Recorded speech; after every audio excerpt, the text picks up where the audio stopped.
I'm Connor Quinn. I'm a partner success manager with Criterion directly. I work closely with the BAASS team and their management of the Criterion product. So what we're going to focus on for you all here today in this session is around employee data management. So you've seen, if you're on our first session, employee experience from ESS. So what we're going to take a look at is employee profiles and employee profile management, as well as how their benefits and time offs would then interact. And we're going to take a look at this from a couple of different views. In one case, we're going to look at it from an administrator's point of view, and then we're also going to look at it from an employee's point of view and how they would see the same information that was set up on the admin side with an employee self-service. Okay, so as I mentioned, we're going to focus on our core HR data. We're going to look at time off and time off plans. Generally, we're just going to look at how those plans interact with our employees. And then we're also going to look at how benefits can be managed through Criterion as well. Okay, so with each of these sessions here, you'll have the opportunity to enter in questions to the team monitoring the chat for us, and we'll address those questions towards the end here. Okay, and for those of you that joined our first session as well, this will be familiar for you. So what we're going to be looking at is our HR and the administration function of HR. So we're going to take a look at what an employee's profile looks like from a demographic point of view, how their job history can be recorded within Criterion, and the different methods by which we can actually make those recordings. We'll take a brief look at documents and how documents can be managed. And then again, looking at benefits and their management, those time off plans, and we're going to look a little bit at our position as well. For those of you who are interested in payroll too, we do have another session coming up in which we'll cover some timesheets and how timesheets feed into payroll itself. Okay, so as we can tell, and especially nowadays, there's certainly a lot of things that might keep somebody working in HR up at night. So anything that can be done to improve and better your process and management and making that easier for you and your team and for your employee base is certainly welcomed. So what we want to do as a provider with Criterion is make your life easier with that, and that's what we're really committed to do, as well as with working with BAASS to help you with that too. So that being said, what we're going to do is we're going to take a look at the Criterion HR module. So we're going to look at a couple of pieces of information here within the HR module. First and foremost around our dashboard, employee data and employee management, again, time offs and benefits, documents, positions, and as well, we're going to look at how org charts can be managed within Criterion as well. Okay, all right, so that being said, I'm going to exit out of my PowerPoint here and head on into the product. So this should be familiar for those folks who were just on the session with our Chief of Sales, Steve Kuhn. But what you can see here is our employee self-service view. Now, in order to leave self-service, an employee will need to have a security profile that grants them access into the administrative side of the software. The administrative side of the software will be accessed by clicking up in the top left section of ESS, where any modules available to that employee will be listed for them. Now, the vast majority of our users will probably only have access to the self-service module. We are signed in this case as a system administrator, which will give us access into those other modules. So I'm going to click over into HR here, and when this loads up, you will notice that the first page that will load for us is our dashboard. Now, the dashboard is something that is configured by user. So depending on who signs into the system, this is a personalized view. And we do have some defaulted KPIs or key performance indicators that are built into our dashboard here. So as you can see, you can represent a certain number of graphical representations. So some bar charts, as well as some pie charts as well, to represent different pieces of information about the organization. What you can then also do is have some quantitative counts as well. So how many employees do we have? What's the average age throughout the company? As well as some other information as well through these KPIs. So again, this is a personalized view. And what you'll notice here on the right-hand side as well is that you do get a summary of what's going on this week. So this is a nice little feature for, hey, who has a birthday, who has a work anniversary coming up, who's got time off maybe, things like that, that you can sort of see as a quick snapshot as an HR administrator when you click over into your dashboard. Okay. Next view that we're going to take a quick look at is our employers, our employer and then employees. So what you'll notice here, which does come from the system and Criterion itself being a single unified database here, is that when we look across both views here from HR to payroll, it's virtually the same view. You can see we just have the employee number column visible in here, but these are all feeding back to the same database information. So first name and last name for the employee. There's no extra tables tied in or anything like that with other products tied in behind the scenes. We are connecting back into those same tables for our HR and for payroll as well. What you'll notice up here and what we'll get into a little bit under this HR session, do stay tuned for the payroll session immediately following this if you are interested in that. But what you'll see up here is we have employees, as we do have in payroll, but we also then have positions, organization as well. So you'll see there's a reports under each of these. The report headers will differ a little bit, but what we're going to focus on here are the differences, and specifically under HR, our employee management, as well as their benefits, time offs. So in terms of managing our employees here, I'm going to click into one example and show you what we can do. So in managing our employees, what you'll notice first and foremost is we have our demographic information and our address. So this is what's considered, something that would be true about the person, whether or not they were an employee at the company that is set up here. So this is basic information about the person. Then we have our actual employment information, so what makes them an employee of the company. On our employment information, we can record a few pieces of information here that will help for things like seniority dates, time off calculations, and benefit eligibility. You can see we have a hire date field, and then we also maintain an original hire date and adjusted hire date. Those are fields which can be referenced for benefit plans, time off plan accruals, and other seniority rules that may be applicable for you as an organization. So under the position here, what you'll see is that our most recent action is a merit increase for this employee. So what we can do within Criterion, and this can even be included in the import and setup of your instance, is the ability to record position history. Now, how far back you want to go for that position history would be dependent upon what data you do maintain within your current system. But what you'll notice here is we do have two actions and two abilities to make changes to our employees. So from our employee, we can do a new action to indicate a new history for our employee. So doing a new action will create a line of position history for our employee. So you can see we have a new hire, and then just a month into their employment, they did get that merit increase as well. Whereas an edit functionality, so maybe you transposed a date, an edit functionality will not create a position history for an employee. Okay, so that's the main difference between the two different functionalities of editing our employee records here.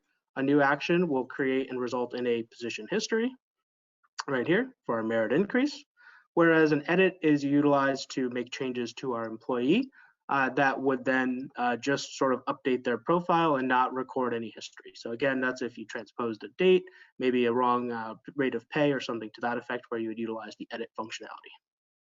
Okay, so we're going to look at an employee who does have some benefits set up, benefits and time off set up on their side here.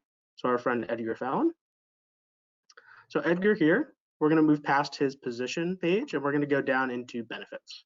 So underneath the benefits section of our employee's profile, we do have benefits, time off, and time off history. We have another section down here for life events, which would then tie back out to benefits, which we can touch on in just a moment. So for benefit plans, you can see that Edgar here does have benefits set up for him.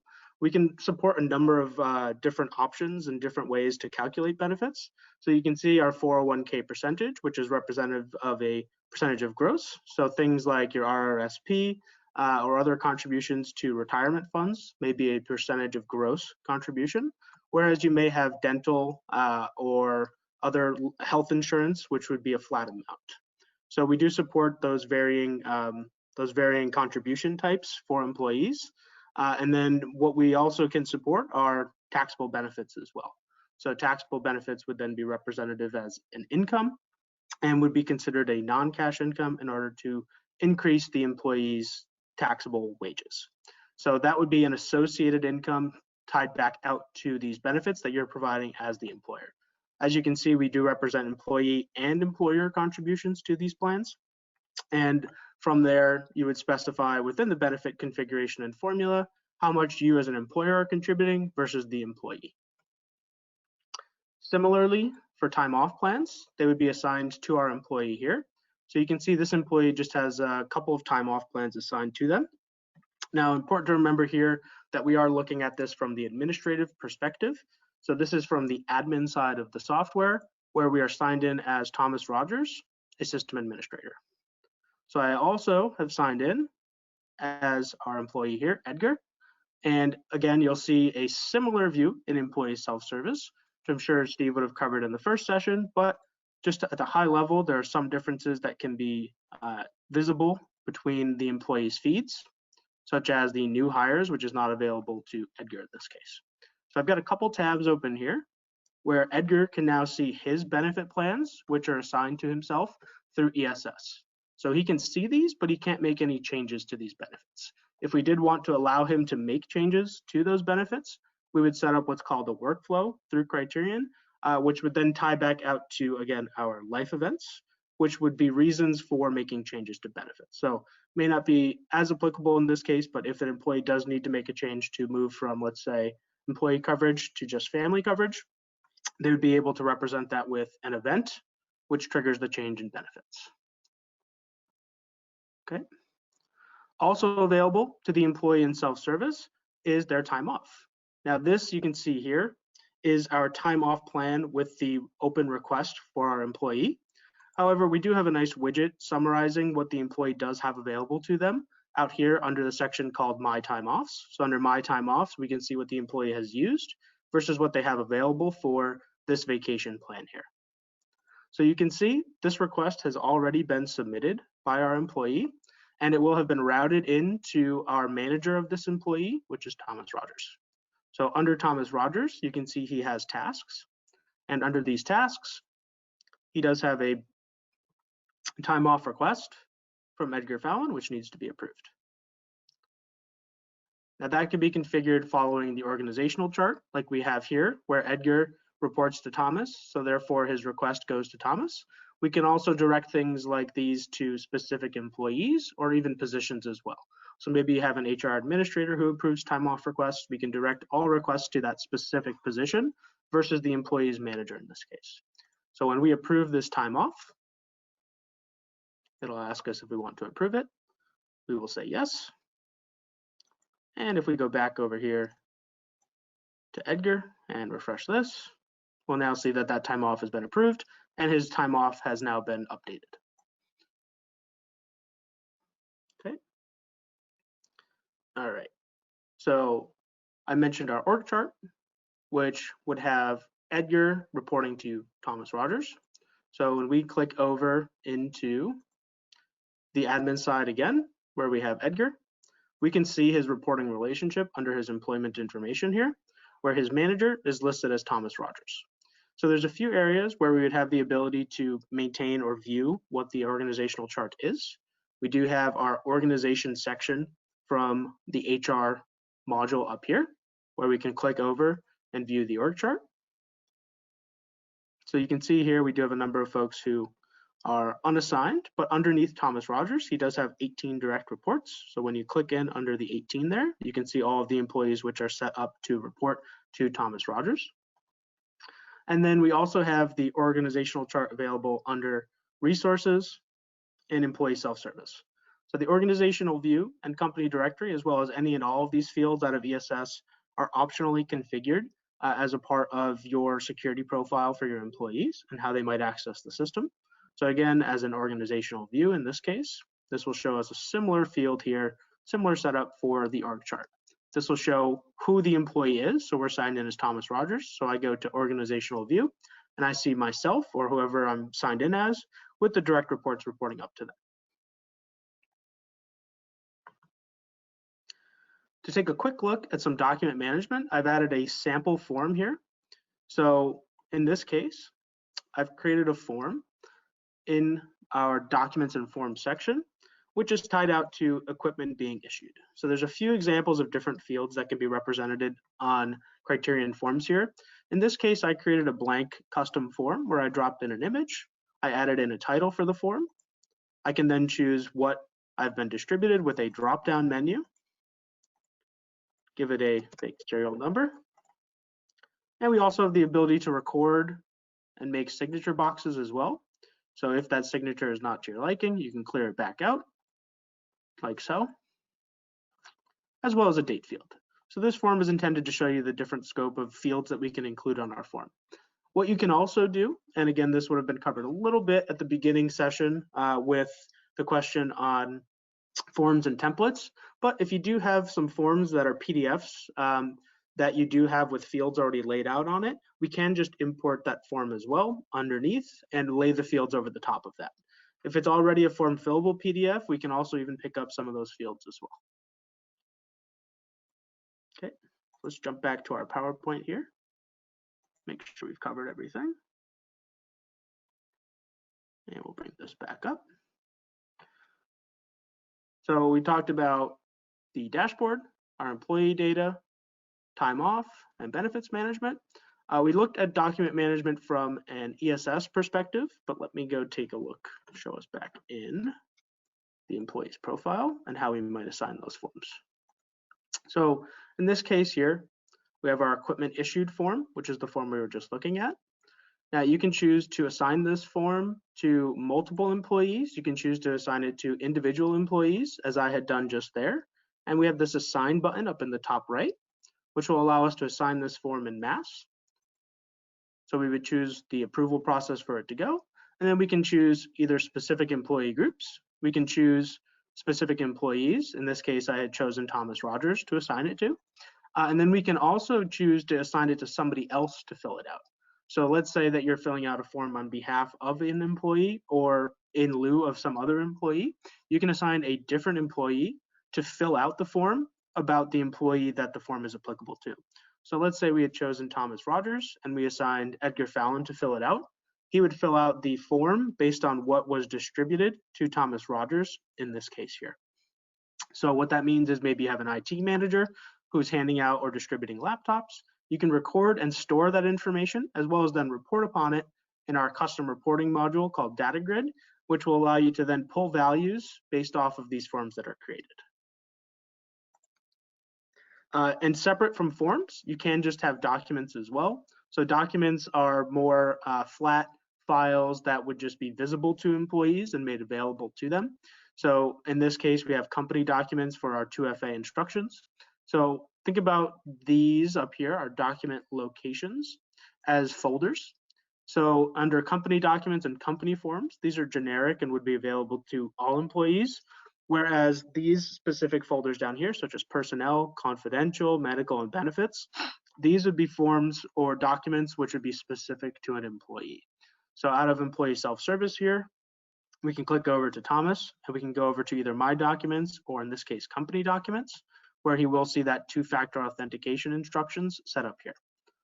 So he would be able to see those files from the company. And if he had completed any forms or documents, he would see that under his documents as well.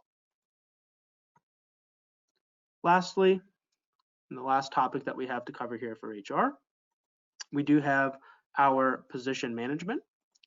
So position management, we allow for what's called position control within Criterion. When we do have position control enabled, what we do is we require an employee to be assigned to a position code, which gives them a fixed title. So in this case, we have a defined list of positions. So if you ever needed to create a new position, you'd be able to do so by hitting add a position up here. Or you can also then just add employees to existing positions. So there's a couple of concepts that I'll want to cover in the last minute or so here. But if we look at the product analyst position, for example, what you'll see is a representative number called full-time equivalency for the position. So the full-time equivalency at the position tells us how many employees we'd like to have assigned up to this number, fulfilling this total field here. So we have our position, which is more or less a template to which our employees are assigned. And we have an employee who represents a specific total of full-time equivalency, and typically they're up to 1, but never really more than 1 for a full-time equivalent employee.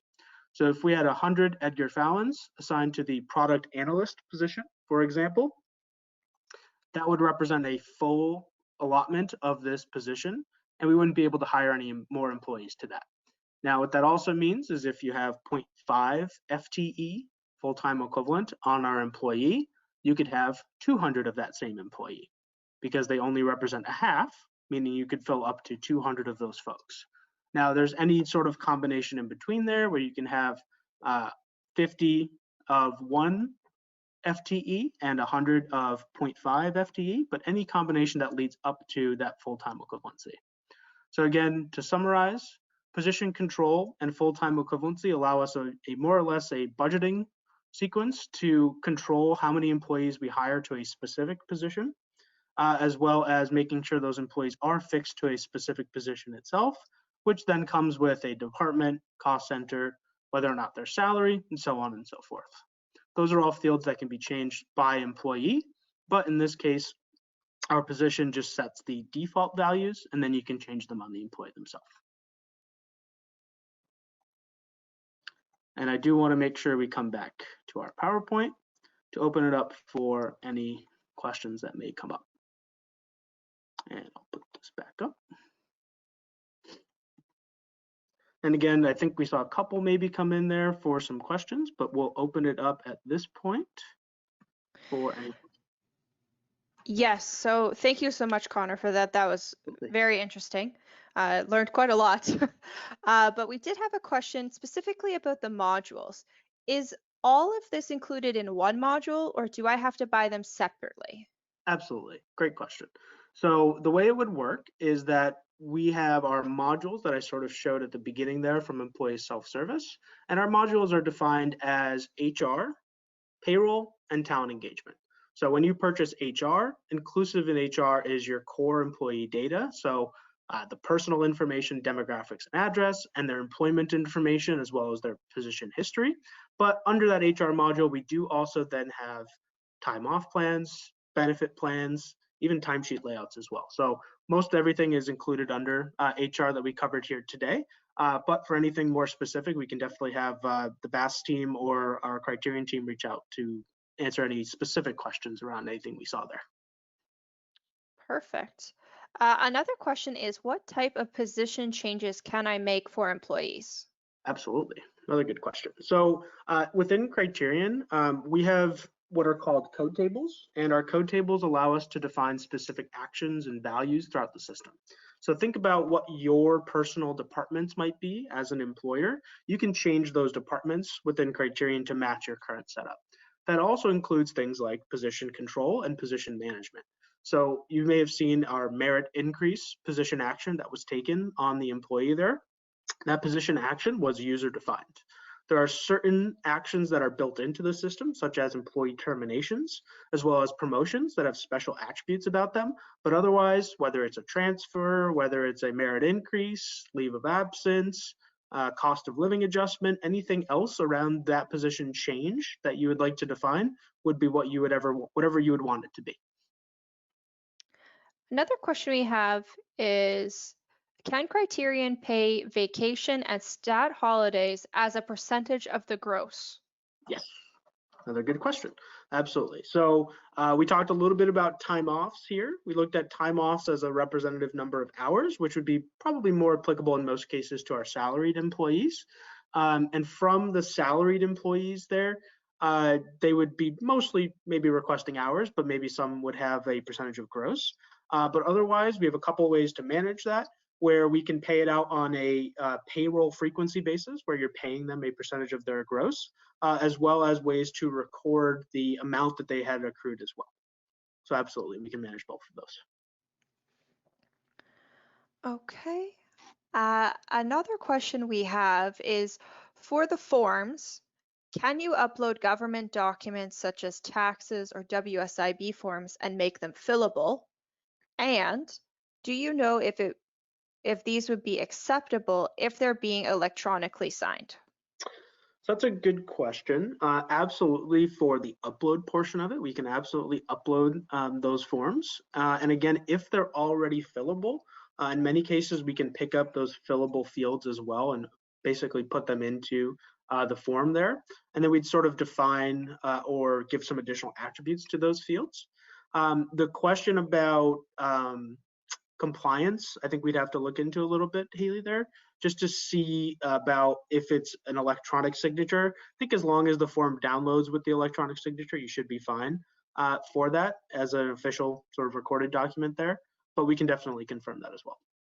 Amazing.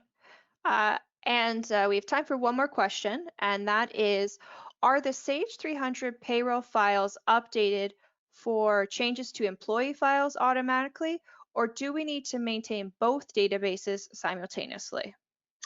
Another good question. Yep. So we're definitely working with Sage 300 currently.